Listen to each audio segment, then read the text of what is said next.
Um, Hi, I'm the Mitchell Public Affairs and Communications Manager, and I have had the privilege, along with Colin and Bill and several other folks on the MCD staff, to meet with Frank, Ray, and Bill on a quarterly basis for about the last year to talk about the Interstate Bridge project.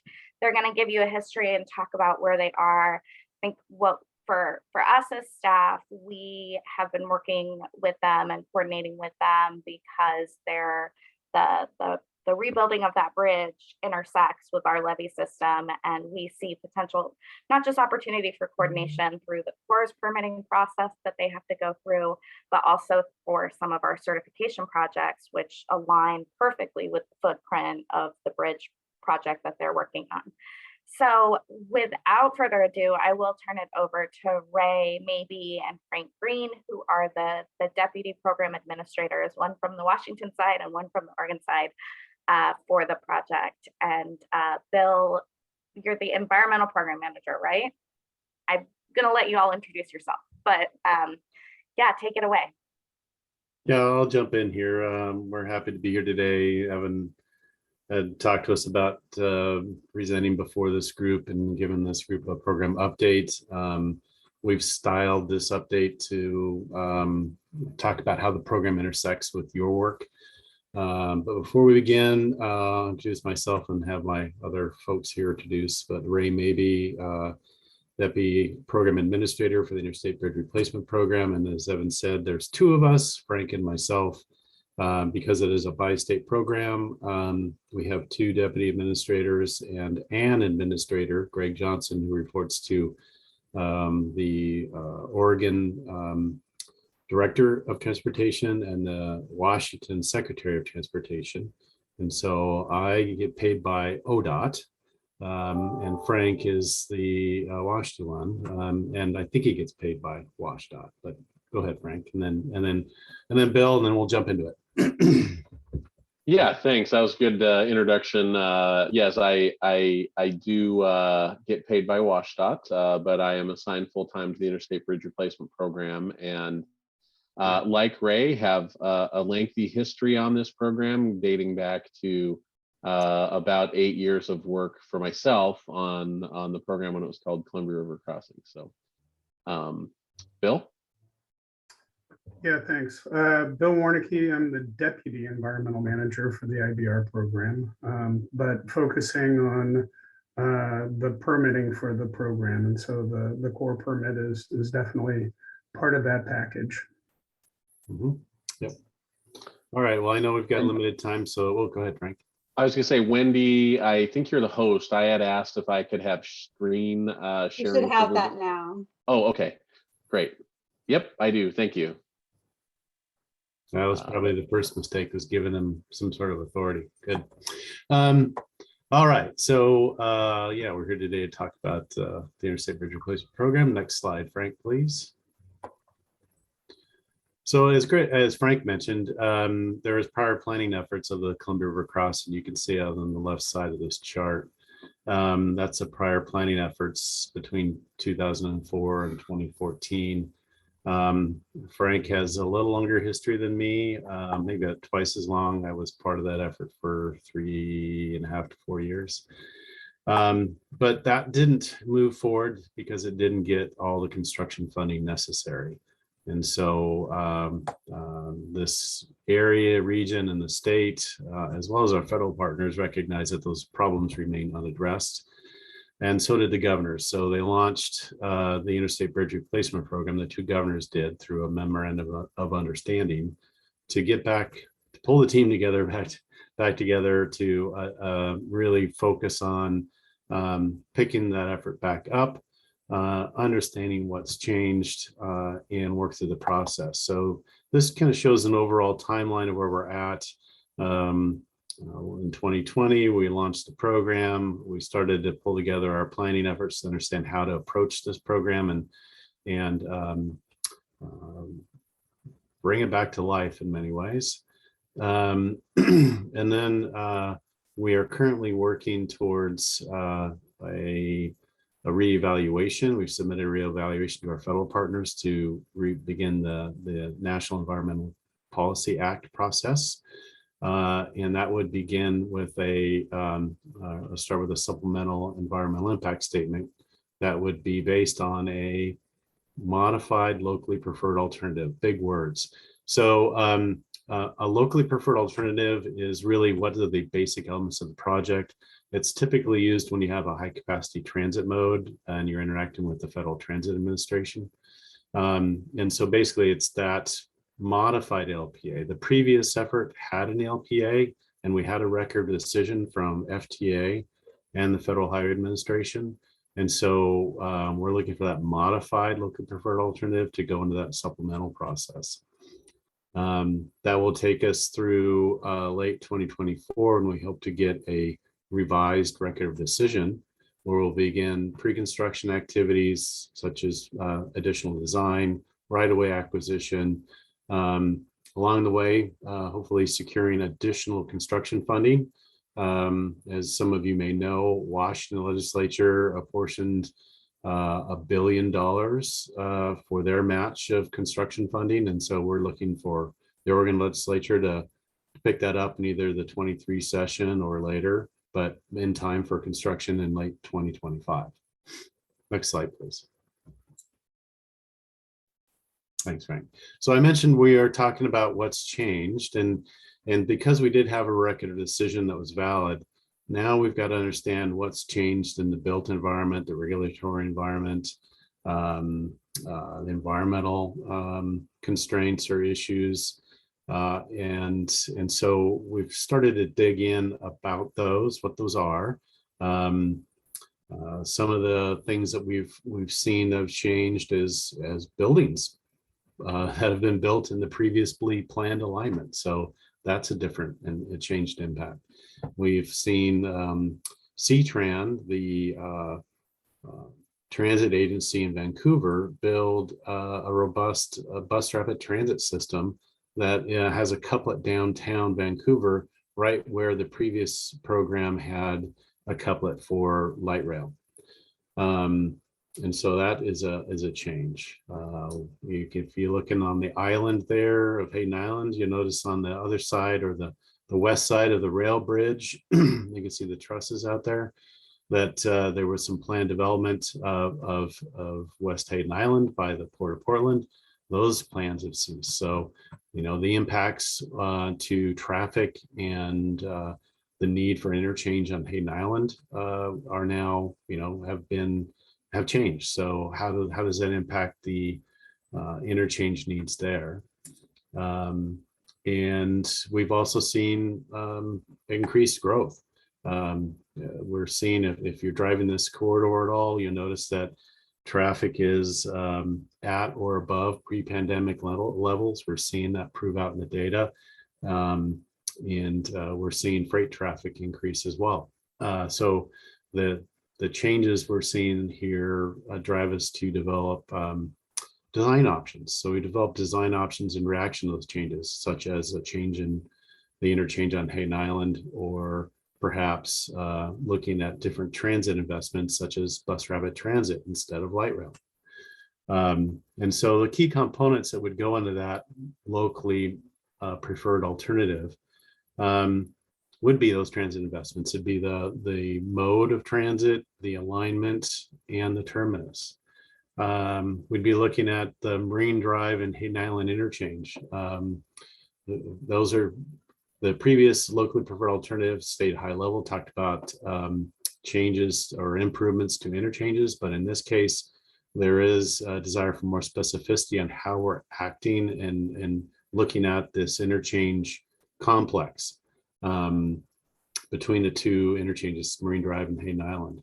One thing to think about in this program area, which is about 5 miles, about from Victory Boulevard to the south to up to SR 500 to the north. It's 5 miles of interstate and 7 interchanges.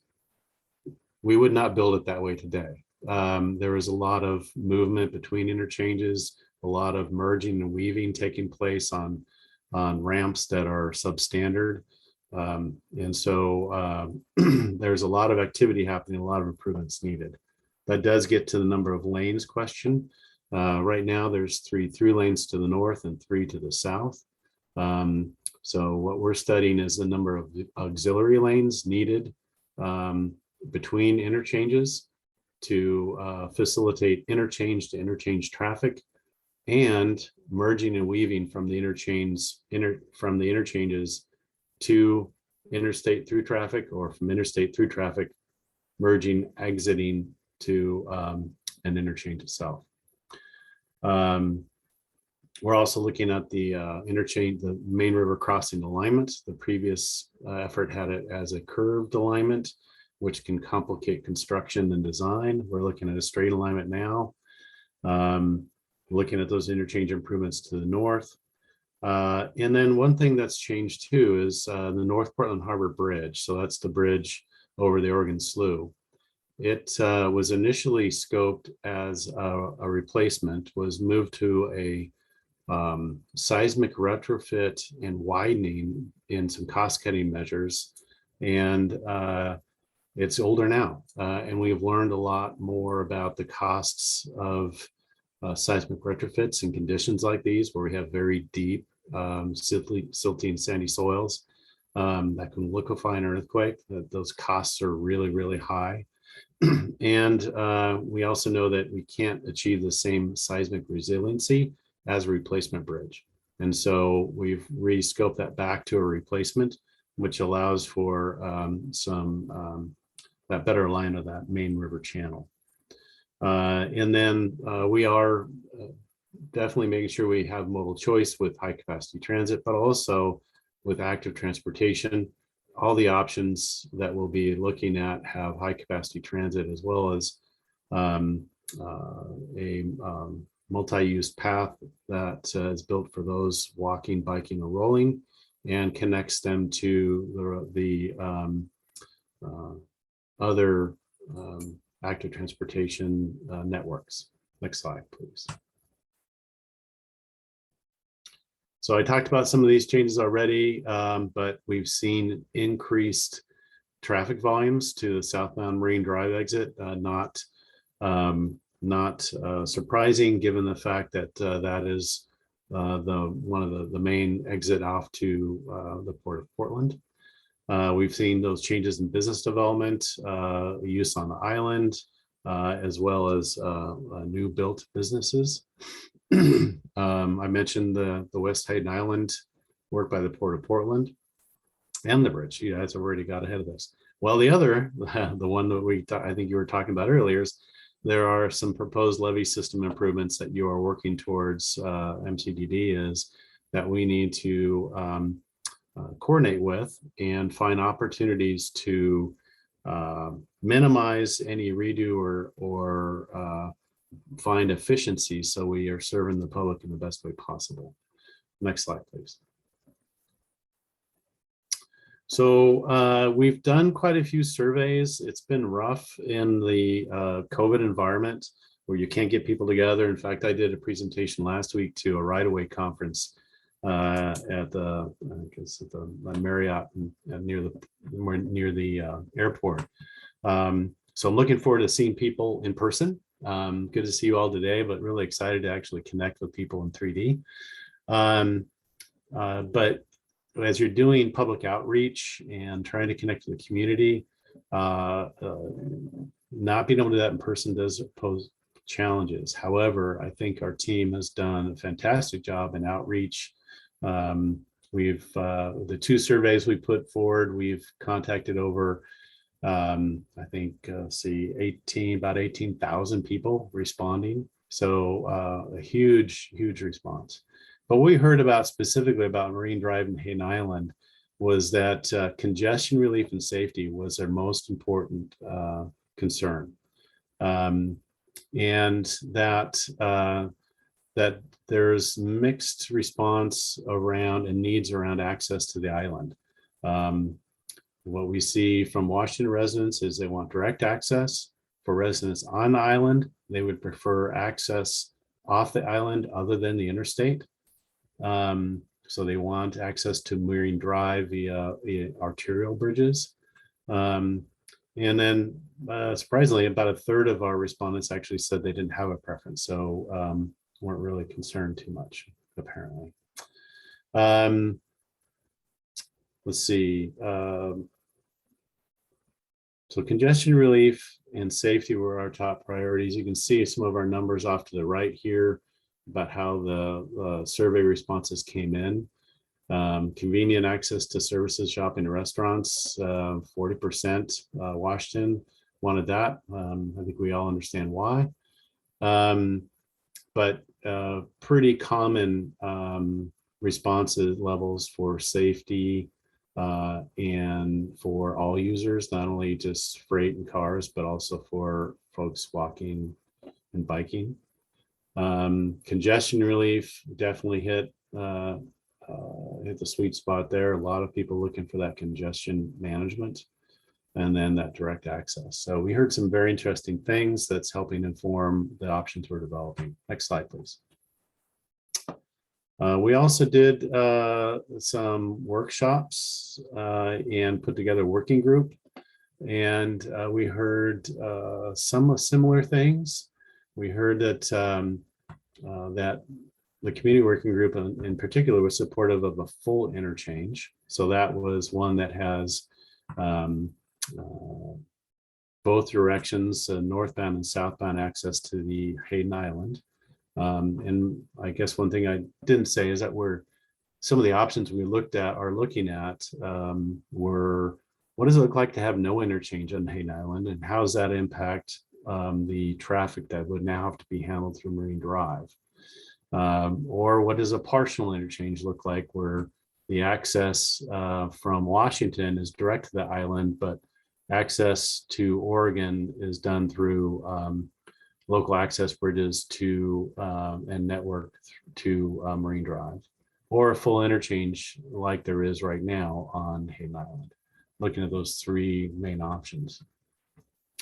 But what we heard is that the no interchange option was something that the majority of participants shared. They definitely want to have the choice to access the interstate in some way, shape, or form off the island. Had concerns about maintenance of traffic during construction. I think those are general concerns when you have a highway project. We also connected with the freight community, and the freight community wanted us to look at concerns for their overdimensional loads of their high, wide, and heavy freight. They were interested in truck-only lanes and concerns about the height restrictions. The current bridge has trusses that have portals or cross members over the road that limit the height of loads that can move through. And we have bridge lifts that stop traffic because of the lift span. But they were definitely looking for improved and reliable freight connectivity to Terminal 6. I think the number of lanes issue was a concern for them as well, as they are looking for that safe and efficient merging and weaving off the interstate and on the interstate. And they had a concern that there'd be a shift to I-205 if we didn't see any real improvements from the work on the I-5 corridor because of the increase in freight growth. Next slide, please.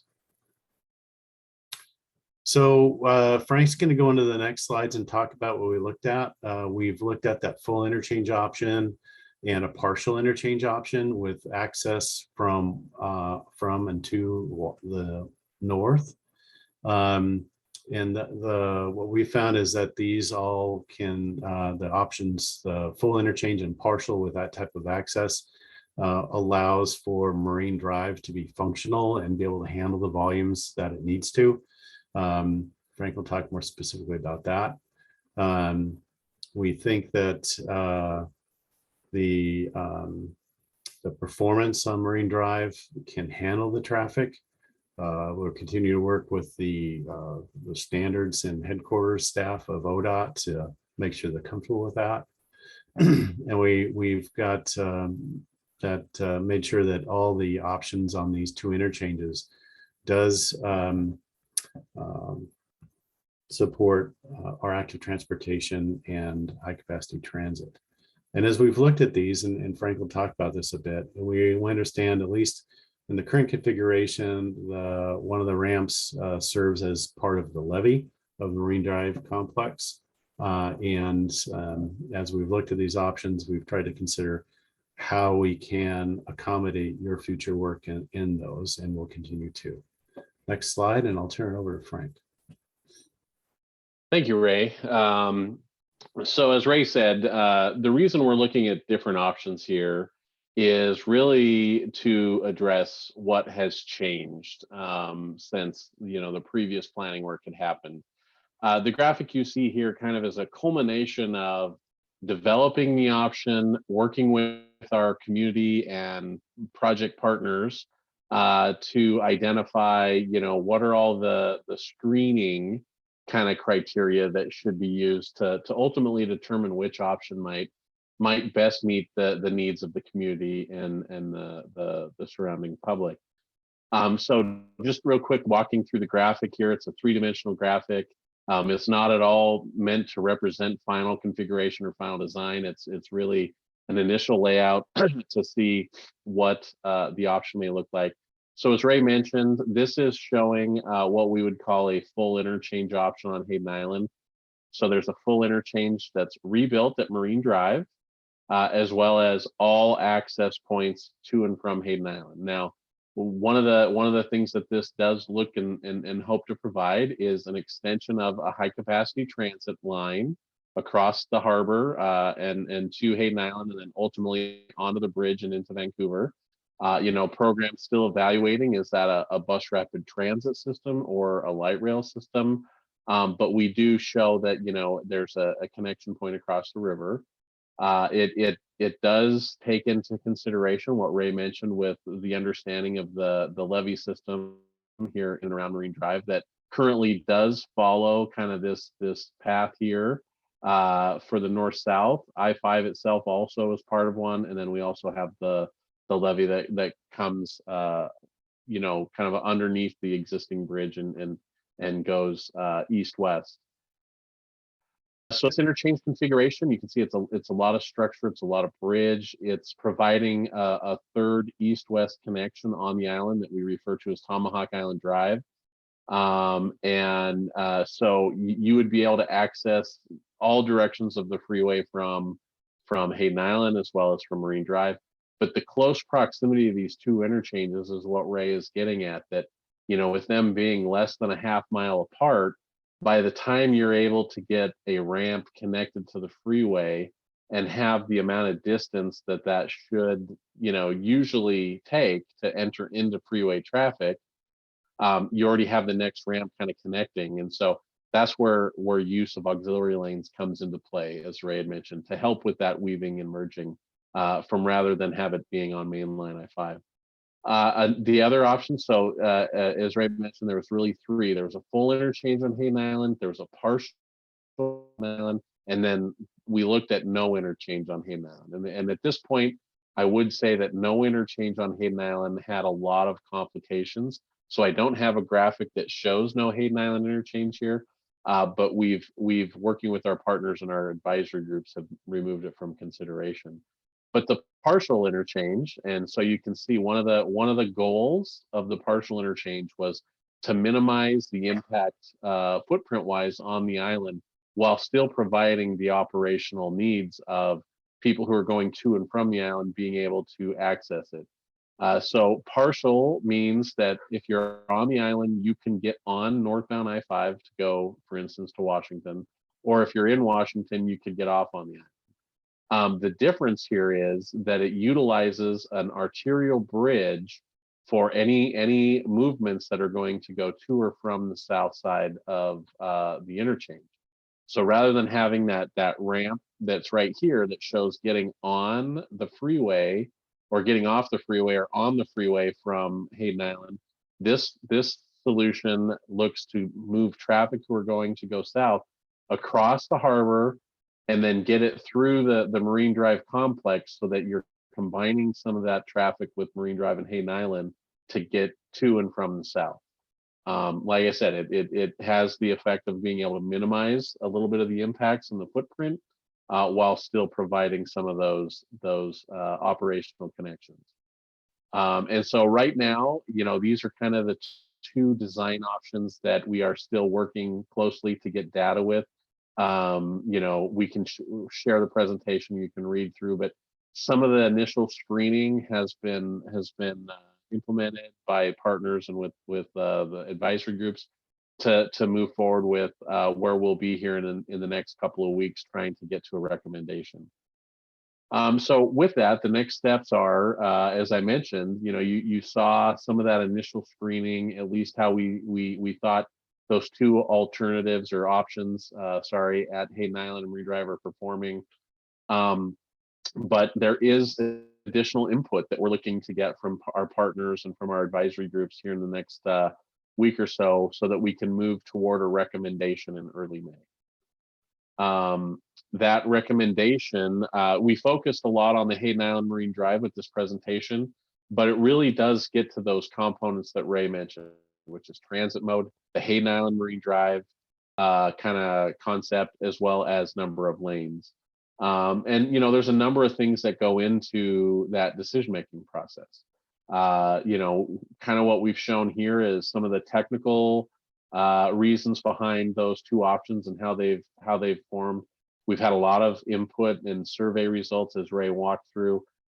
So we're really going to be looking at data, but then also input and feedback from our advisory groups and the community advisory groups.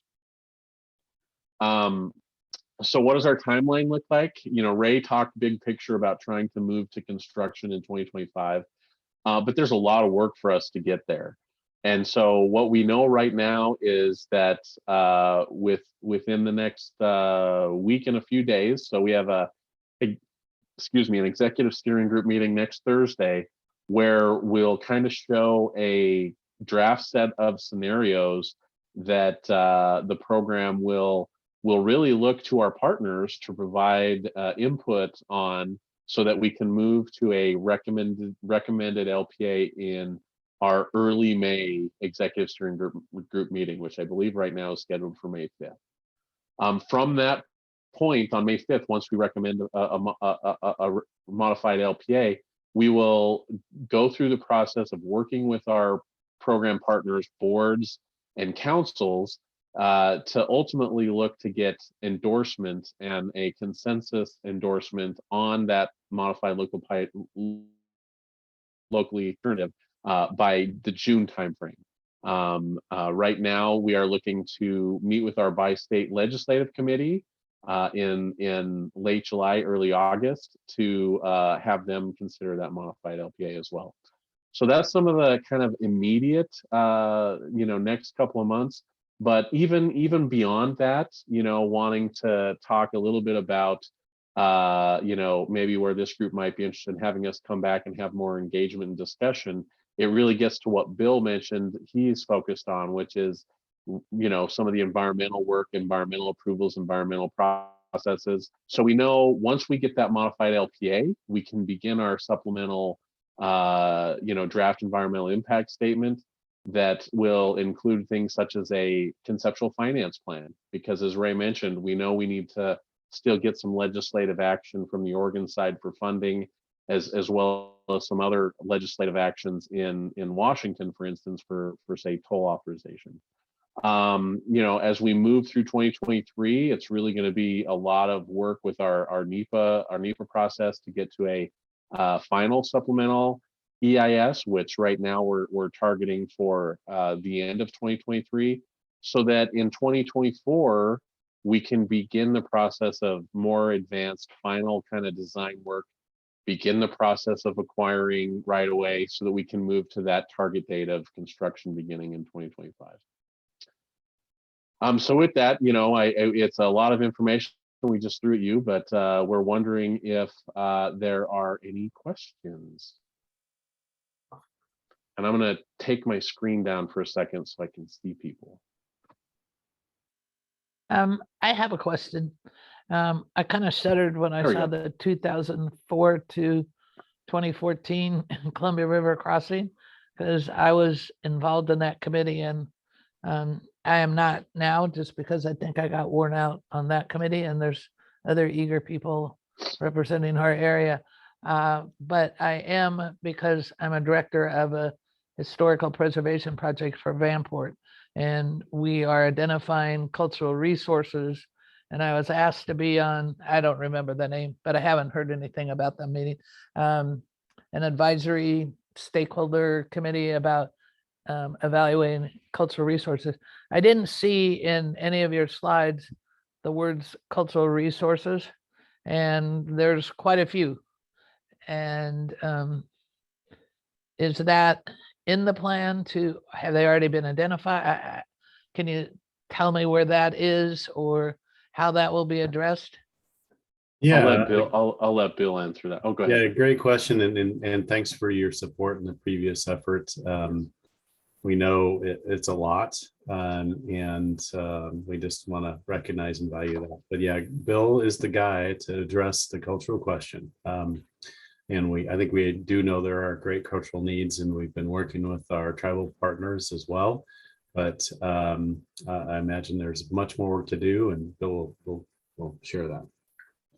Yeah, we are just starting the outreach to the cultural resource stakeholders. And so our cultural resource lead, Haley Raff, is sending out letters to all of the groups that we've identified that would likely want to have input on those issues, including the Vanport historic issues. And we're anticipating having a kickoff for those stakeholder groups sometime in the next month or two, May, June timeframe probably.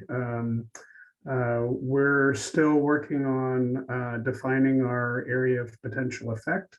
And once we have that nailed down a little better, that's the time when we want to have that kickoff of those cultural resource issues. Thank you very much. I have a question. Here in the East Columbia Neighborhood Association, we're being lobbied by the Tomahawk Island residents, who are, of course, the most heavily impacted by this whole thing. And they have this radical plan, or opposition to the plan, really. To whom do I refer them to get heard when they're coming around saying, we don't like it, we don't like it, we don't like it? Who do I tell them to tell that to? Oh, I was going to say Ray, and Ray was probably going to say me, but Yeah. no, I do think I have this handy little thing. It's not going to work because I have my background, but no, I absolutely would say that we've definitely heard from a lot of the residents on Hayden Island, about their idea of supporting, whether it is potential and or a different crossing. And if they feel unheard, that's unfortunate, but definitely, I'd say refer them to myself or Ray as the program, and we'll make sure that we reach out to them. The difficult part of a big program like this is there's a lot of ideas out there about how to make it perfect. But a lot of those things sometimes conflict with clear needs or purpose for the program, and sometimes we can't make all of them work. And so we do our best to listen, to hear. Sometimes if we don't implement that makes people think we're not listening or trying to hear them. So absolutely, let them get in touch with myself. I can provide my email if you don't have it, or one of us. Yeah. Agreed. Thanks, Frank. So you're going to put that in the chat? Yeah, or... I was just gonna type it. Yeah. Thank you. Any other questions from our guests, or anything further that our guests wish to say? Well, I'd say we appreciate the opportunity to come before you today and look forward to continued dialogue and coordination. I think it's in the interest of the work that this group is overseeing, involved in the drainage district and the program to coordinate effectively so that we minimize disruption and any redo where we can coordinate efforts that we do. So I think that will be really effective if we continue to stay in touch as we have. So we look forward to that. Yeah. So if I understand, And I, oh, sorry, I was gonna say, we put our emails in the chat. The kind of the info@interstatebridge.org is just if anyone's looking for any kind of information. You also now have all three of our emails. I'm sure questions may come up, or you may hear about our program from time to time in the media locally. One of the things I always like to tell folks is if you hear a rumor, or if you read something that you think goes completely against maybe what you just heard from us, reach out to us. Best way to get the best information is to come right to the program and see what we are doing, or if something's going on. So yeah, I'd say, feel free to give this to someone else if they feel like they haven't been heard, but I'd also extend that to anyone here too, because as Ray said, we appreciate these opportunities to present the program, but sometimes in a time constrained duration, we can't get all the information out there. So if there's any questions, yeah, feel free to Looks like Corky's got his hand up. Yeah. Yeah, if you don't mind, obviously we're concerned about the impacts on the levee system, which isn't just the levee along the Harbor Bridge, but also your southbound ramp there in that area as well. But in addition to that, have you designed into or given any thought into trail access, pedestrian access underneath the new Harbor Bridge, along the levee, just trying to pile problems onto you? I'm just wondering if that's been a topic of discussion or not. We don't need to get into it deep here.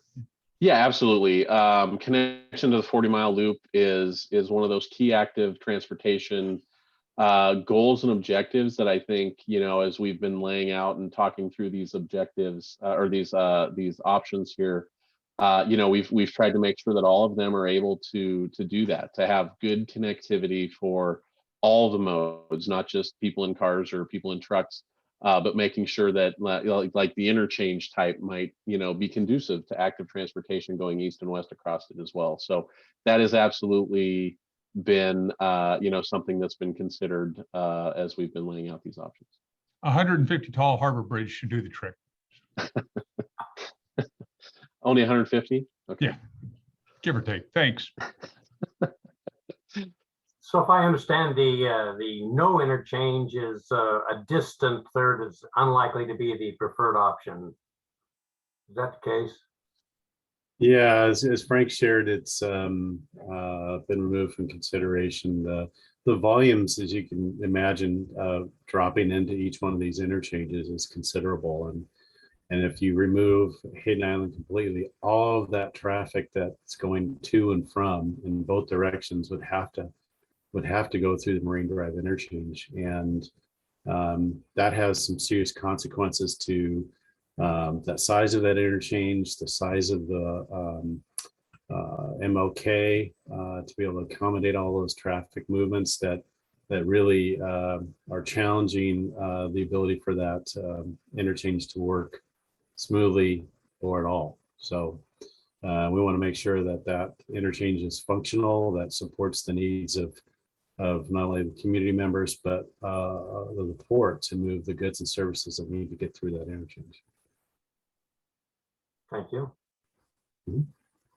Any further questions or observations? Thank you for coming and informing us about your plans and progress. Well, thank you. Thank you. Hope to see you next time in person. Wendy, is there any other thing that has come up? Evan, you got your hand up? No, I was just waving goodbye. Thanks, guys. Appreciate it. Thank you, Bridge team. Appreciate your time today. Thank you. Take care. Thank you. Yeah, bye. The meeting PEN2 board is adjourned. Thank you, Val. Thank you, supervisors, for your time today, and for our guest board members. Thanks for joining. Appreciate you guys. Thank you all. Have a good day. Bye. Have a good day. Bye.